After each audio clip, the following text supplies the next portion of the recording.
SIR নিয়ে এখন কমিশনকে টানা চাপে রাখতে ফের বিক্ষোভে বিএলওরা।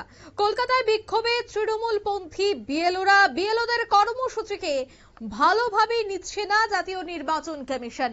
একদিকে যখন গোটা পশ্চিমবঙ্গ জুড়ে এসআইআর শুরু হয়ে গেছে, ঠিক তখনই তৃণমূলপন্থী বিএলওরা কিন্তু এবার বিরোধিতা করতে শুরু করেছে, বিক্ষোভ দেখাতে শুরু করেছে। তাদের অভিযোগ যে এসআইআর করতে গিয়ে তাদের নানা সমস্যার মুখে পড়তে হচ্ছে, প্রতিনিয়ত চাপ তৈরি হচ্ছে। তাই এবার উল্টো কমিশনকে চাপে ফেলতেই এবার বিক্ষোভ দেখা গেল কলকাতা শহরে বিএলওদের। কি বলছেন বিক্ষোভকারী বিএলওরা, শোনাবো একবার। যারা আছেন তাদেরকে এসআইআর যেটা করতে দেওয়া হয়েছে সেটা কিন্তু ভীষণভাবে আমাদের টর্চার হচ্ছে বিরোধীদের উপর। কারণ একের পর এক ফরমান জারি হচ্ছে, ট্রেনিং একরকম দেওয়া হয়েছে, কাজ করানো হচ্ছে আরেক রকম। এত বৃহৎ একটা পরিকল্পনা এক মাসের মধ্যে হওয়া সম্ভব নয়।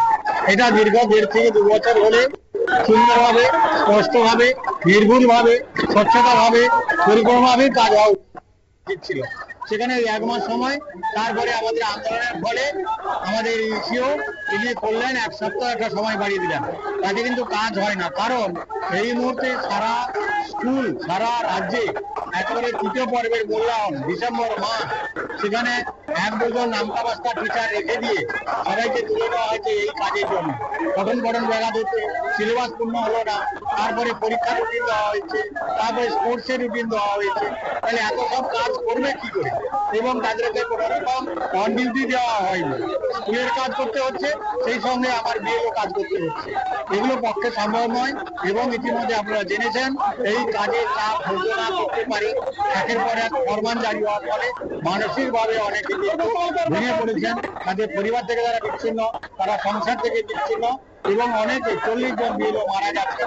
আমাদের দাবি সেই সমস্ত বিএলওদের পরিবারের ক্ষতিপূরণ এবং সেই সমস্ত বিএলওর তাদের পরিবারের একজন করে আমাদের চাকরি নিশ্চিত করা হোক এবং বিএলওদের নির্বিচ্ছিন্নভাবে কাজ করার সুযোগ দেওয়া হোক, তাদেরকে নিরাপত্তা দেওয়া হোক। কারণ গ্রাম বাংলায় যারা কাজ করে বিভিন্ন দল, তারা কিন্তু বিএলওদের ছাড়ছে না এবং বিভিন্ন জায়গায় ঘুরে ঘুরে গ্রাম বাংলা চাষবাস, ক্ষেত মাঠ এবং শহরতলিতে চাকরি বাকরি একটা বাড়িতে একাধিকবার 2বার 5বার 7বার গিয়েও ফর্ম দিতে পারা যায় না, যদিও দেওয়া হবে মানার মতো পরিস্থিতি নেই। ইত্যাদি ইত্যাদি কারণে আমাদের আন্দোলন আরো সময় বাড়ানো হোক, সুন্দরভাবে হোক। আপনারা শুনলেন বিক্ষোভকারী বিএলওদের এই অভিযোগ। তারা বলছেন যে তাদের উপর চাপ সৃষ্টি করা হচ্ছে, অন্যদিকে যারা এই চাপের মুখে পড়ে আত্মহত্যা করছে তাদের ক্ষতিপূরণও দিতে হবে, সেই দাবি তুললেন। কিন্তু বিশেষজ্ঞ মহল মনে করছেন যে এই চাপ সৃষ্টি করা নির্বাচন কমিশনের উপর, এর পেছনে তৃণমূলের একটা বড় হাত রয়েছে। কারণ অভিষেক বন্দ্যোপাধ্যায়, মমতা বন্দ্যোপাধ্যায়রা কিন্তু এসআইআর এর বিরোধিতা প্রথম থেকেই করছে।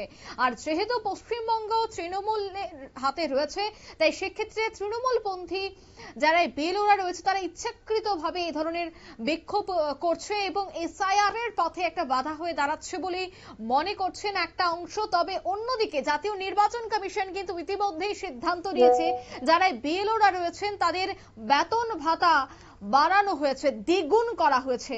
অন্যদিকে বিহারেও হয়েছে এসআইআর, কিন্তু সেই জায়গায় এত হই হট্টগোল, এত বিক্ষোভ কিন্তু দেখা যায়নি যতটা পশ্চিমবঙ্গে দেখা গেছে।